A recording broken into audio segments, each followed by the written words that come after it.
Olá, minhas amadas, que alegria estar juntamente com você no dia de hoje, uma data tão especial, reservada pelos céus, creio eu, para falarmos, sobre essa temática tão necessária nos dias atuais, que é quando foi que você se abandonou.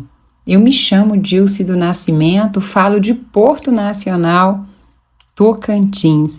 E para fundamentar a nossa conversa, eu quero trazer hoje 2 versículos que talvez não paramos ali para refletir sobre o que ele está escrito. Primeiro, no livro de Mateus, o versículo 39 do capítulo 22 diz assim: amarás o teu próximo como a ti mesmo. Então Jesus ressalta a importância de amarmos o outro, mas ele diz que nós precisamos amar o outro como a nós mesmos. E o livro de Efésios, o apóstolo Paulo, ele também ressalta: ninguém jamais odiou o seu próprio corpo, antes o alimenta e dele cuida. E a pergunta que fica é: por que existem mulheres que cuidam de todos, mas esqueceram de cuidar de si? Talvez essa é uma pergunta importante para que possamos responder: quando foi que você se abandonou? Eu posso garantir a você que nesta jornada com Jesus, em especial, nos últimos 3 anos, eu tenho acompanhado mulheres de todo o Brasil. Mulheres inteligentes, fortes, servas do Senhor, dedicadas à família, ao ministério, ao trabalho e também aos outros. Mas por trás dos sorrisos e das responsabilidades, muitas estão emocionalmente abandonadas. Eu posso garantir isso a você. Algumas deixaram de se cuidar completamente, não conseguem mais olhar para si com carinho. Outras até mantêm o autocuidado externo, em dia. Elas têm feito academia, cuidado do cabelo, da estética, mas continuam sem conseguir enxergar a beleza em si. Olham no espelho e não gostam do que veem. Vivem cansadas e desconectadas da própria essência. Então é que surge a pergunta: quando foi que você se abandonou? Talvez seja difícil responder, eu acredito. Quem sabe você nunca tenha sido verdadeiramente cuidada. Talvez aprendeu a sobreviver, mas nunca aprendeu a se acolher.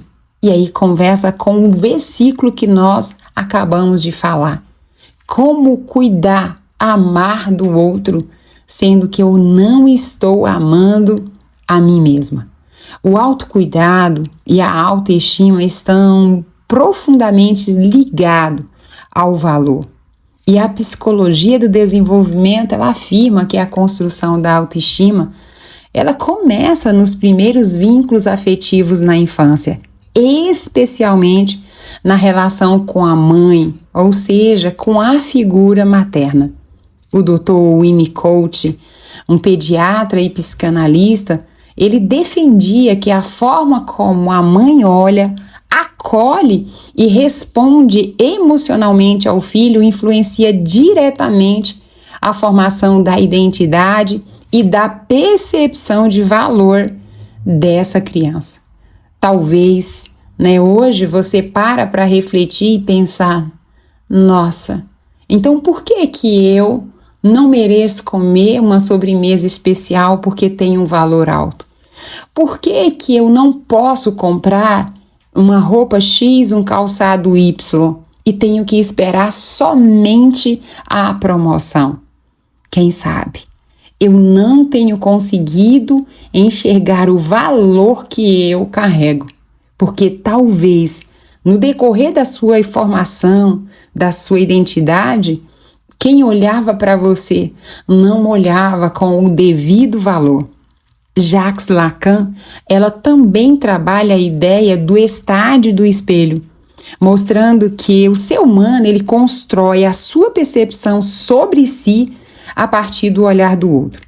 Por isso, muitos especialistas que nós estudamos nos dias atuais, eles afirmam que a mãe é o primeiro espelho emocional de um filho. Amados, não estou aqui para culpar uma mãe, até mesmo porque toda mãe é uma filha. Toda mãe teve uma outra mãe.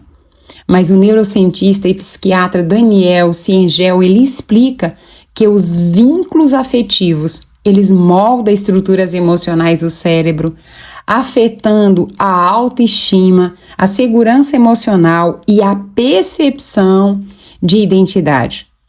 E eu posso então afirmar a você, muitas mulheres cresceram sem se sentirem vistas, acolhidas ou validadas emocionalmente falando. E isso refletiu diretamente na forma como passaram a olhar para si mesma. Mas calma, não precisa se desesperar, porque existe um caminho de volta. E o Espírito Santo, ele é capaz de restaurar aquilo que foi quebrado dentro de nós e nos reconectar com a nossa verdadeira identidade. Hoje, eu quero te apresentar esse caminho. Enquanto eu refletia sobre essa temática, orando e pedindo, Espírito Santo, fale comigo. Eu quero sim trazer uma palavra, mas não só isso. É preciso darmos pelo menos uma orientação de como voltar. Essa é a pergunta das mulheres quando nós estamos em um espaço de escuta. Elas dizem, Dilce, o que fazer agora? E eu vou te apresentar, à luz da Bíblia, o que fazer. O primeiro passo é olhar para dentro de você. O versículo 13 do capítulo 66 do livro do profeta Isaías, ele diz, como alguém a quem sua mãe consola, assim eu vos consolarei. Dito isto, eu preciso te lembrar, antes de mudar o exterior, é necessário tocar no interior. Existe uma mulher dentro de você que talvez esteja cansada de ser forte o tempo todo, uma mulher que sorri para todos, mas chora escondido, que aprendeu a suportar, mas nunca a ser acolhida.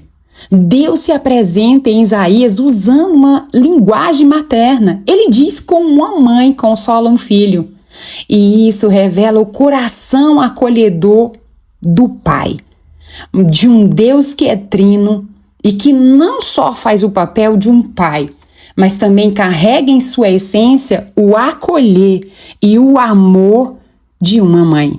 Então hoje permita-se parar, permita-se sentir, permita-se chorar no colo de Deus as lágrimas que você escondeu por anos, as dores que você enterrou tão profundamente que já nem percebe o quanto elas ainda controlam a sua vida. Mas aquilo que é acolhido por Deus pode ser curado. Este é o primeiro passo. Talvez você esteja me ouvindo agora e esteja doendo, esteja mexendo com você. Mas eu quero te dar o segundo passo. E o segundo é contemplar a face dele. Dele quem, Dilce?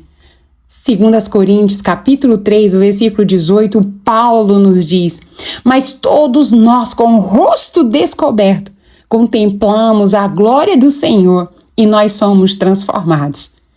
Muitas mulheres vivem tentando encontrar valor na aprovação dos outros, mas a identidade não nasce da opinião das pessoas, seja do pai, da mãe, dos irmãos, dos amigos, das pessoas à nossa volta.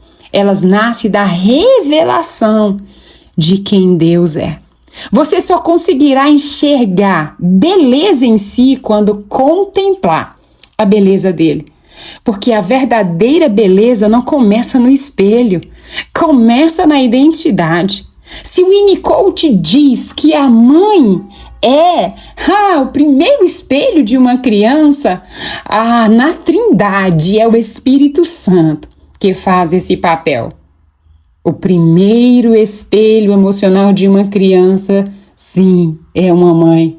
Mas eu posso te garantir que o Espírito Santo está disposto a reconstruir e fazer em você aquilo que faltou na sua infância, aquilo que faltou na construção da sua identidade. Reafirmando o que o Dr. Winnicott fala, a terapeuta familiar Virginia Satir afirma que a autoestima é formada principalmente dentro do ambiente familiar e que a maneira como a criança é tratada define a forma como ela passará a enxergar a si mesma. Minha amada que me escuta, esta é uma verdade da ciência. E eu preciso te dizer, existe uma família esperando por você. Existe um lado materno em Deus que quer restaurar você hoje. A família é o Deus Pai, o Deus Filho e o Deus Espírito Santo. E o lado materno desse Deus quer restaurar o que grita, o que dói dentro de você. Talvez hoje você carregue feridas profundas relacionadas à rejeição, à comparação, à crítica ou à ausência afetiva. Mas o Espírito Santo tem o poder para restaurar essa percepção. Ele revela que você não é um erro, não é insuficiente, não é esquecida. Você carrega traços da glória de Deus dentro de você. E quando você contemplar a face dele, começará a enxergar em si aquilo que o céu sempre viu. Amém? O terceiro ponto, me perdoe o tamanho, do áudio, mas é necessário nós nos permitirmos que o Senhor fale profundamente conosco nesse dia. O terceiro passo é ore e permita que Deus cure as profundezas da sua alma. Salmo 139, versículo 23 diz: sonda-me, ó Deus, e conhece o meu coração. A cura começa quando paramos de fugir de nós mesmos. Ore, mas ore com sinceridade. Peça ao Senhor que revele o que precisa ser tratado, arrancado e curado dentro de você. Existem canalizações emocionais obstruídas por dores antigas, palavra dura, abandono, culpa e traumas. Mas o Espírito Santo deseja desobstruir sua alma para que o rio da vida volte a fluir. Vai doer, eu sei. Porque curar dói, mas é melhor que doa agora do que carregar essa dor por toda a vida e transmiti-la às próximas gerações. A epigenética e os estudos sobre traumas transgeracionais mostram que as dores emocionais não tratadas podem afetar comportamentos, vínculos e até padrões emocionais familiares por gerações. Deixe doer tudo o que tiver que doer, para não doer nunca mais. E por fim eu preciso te lembrar, honre sua mãe e reencontre a si mesmo. Diz o que você está dizendo. Ore pela sua mãe. Reconheça a generosidade daquela que carregou você em seu ventre. Talvez você seja uma mulher, ou quem sabe até um homem que está me escutando, que sempre alimentou pensamentos negativos a respeito da sua mãe, que sempre olhou para ela pelas dores que você carrega. Mas eu quero te lembrar, é impossível você viver uma vida plena na terra sem antes reconhecer aquela que te carregou durante 9 meses. Ela pode ter todas as falhas, todos os defeitos do mundo, mas sem dúvida é a pessoa mais generosa, porque sem o ventre dela, você não existiria hoje. Se for possível, ligue para ela, diga o quanto ela é importante, e se ela já partiu, apresente a sua gratidão ao Senhor. E mesmo que ela tenha falhado, o Espírito Santo, ele não falha. Honrar não significa negar as dores vividas, significa permitir que Deus cure o seu coração para que você não permaneça presa ao passado. Existe um reencontro que precisa acontecer com Deus, com a sua história e com você mesma. E quando isso acontecer, você nunca mais viverá abandonada, nem por si, nem pelos outros, porque você terá se encontrado com você mesma. Deus abençoe a tua vida. E eu quero deixar essa frase como uma lembrança. A mulher que se reencontra em Deus deixa de sobreviver e finalmente começa a florescer. Eu declaro tempo de cura, de restauração, de reconexão, para que você nunca mais viva como uma abandonada pelos outros e principalmente por você mesma.